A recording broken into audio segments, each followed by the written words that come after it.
Isang bata kumain ng rambutan, nanganib at namatay ito. Paano nangyari? Please watch this.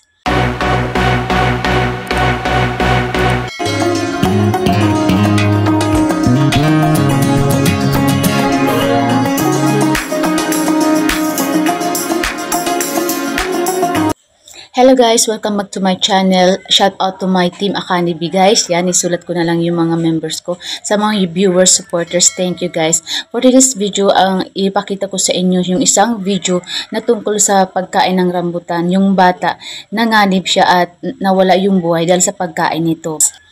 Ang rambutan guys ay napakasarap na prutas dito sa Pilipinas, matagpuan na kagaya na yung na-discuss ko ng mga nauna kong video. Napakatamis at napakasarap nito guys. May mga lugar dito sa Pilipinas na nabubuhay yung mga rambutan, kagaya dito sa lugar namin, yung mother-in-law ko, meron na siyang rambutan niya. Pinakita ko sa mga nauna kong video guys. Yan, ang napakasarap nito, napakatamis at madali siyang mabuhay guys. Subalit sa pagiging masarap nito, meron pala itong panganib na maibibigay o naidulot sa mga taong kumakain nito, lalo na sa mga bata guys. Kapag hindi natin nasubaybayan or kumbaga nasubaybayan sa pagkain nito guys. So, itong video na i-share ko sa inyo ay napanood ko sa isang TV program, particularly sa KMGS, yung batang kumain ng rambutan na namatay.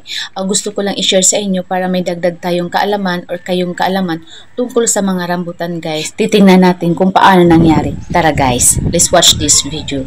Hapon nitong August 11, si Cassie nanghingi ng rambutan sa kanyang lola Betty. Sabi ni Cassie, dadala ko si mama. Yung wala ko dumatay, inanok na si ate niya. Ayaw daw, hindi kami bibili yan. Tinitbang ko, maasim naman yan anak. Hindi kaya, masarap kaya, sabi niya. Pero sa gitna ng pagkain ni Cassie ng rambutan, bigla siyang nabilaukan.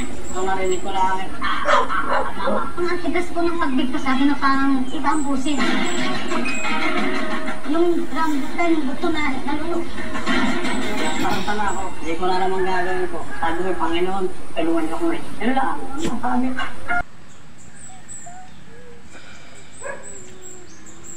Asawa ko, dinapik niya ng ginang malakas. Baka ako lumali ang buto ng bata.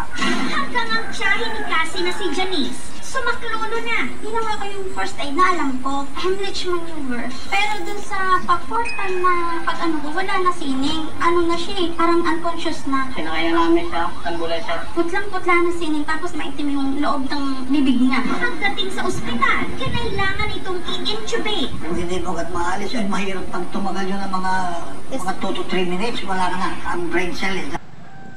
Kaya ingatan natin guys yung mga anak natin or mga bata na kumakain na may butong prutas para maiwasan yung aksidente guys. Kagaya na nangyari dyan.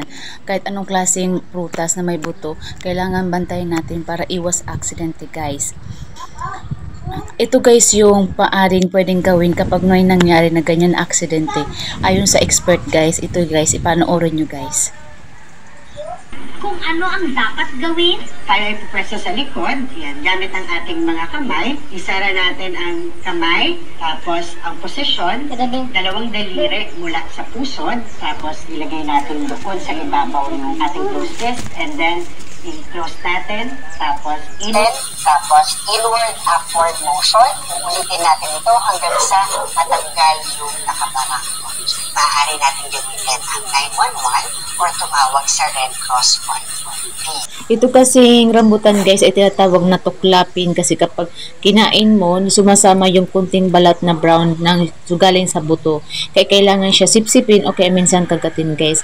Kaya nung napanood ko to, sinabihan ko yung anak ko na kagatin nila, hawakan na lang at kagatin. Huwag niyang sipsipin kasi baka malunok niya at mabilaukan siya. Kaya yun, sinabihan ko talaga siya. Kaya kailangan natin bantayan yung mga anak natin o yung mga inaalagaan natin ang bata na kapag kumakain ng anumang klaseng prutas na may buto, kailangan natin mabantayan sila guys. Yan, ito ganito guys yung yan, ang klase ng nasa loob ng rambutan guys. Yan. So, kailangan mo siyang kagatin or sipsipin para makuha mo yung laman niya guys. Kaya ingatan natin guys yung mga anak natin or mga bata na kumakain na may butong prutas para maiwasan yung aksidente guys. Kagaya na nangyari dyan. Kahit anong klaseng prutas na may buto, kailangan bantayan natin para iwas aksidente guys. I hope may natutunan kayong impormasyon tungkol sa mga bagay na ganito guys. Kapag may nangyaring aksidente, alam nyo na guys yung gagawin nyo at anong dapat nyo gawin kapag nagpapakain kayo ng mga prutas na may buto sa mga bata guys. Thank you for watching. God bless us all.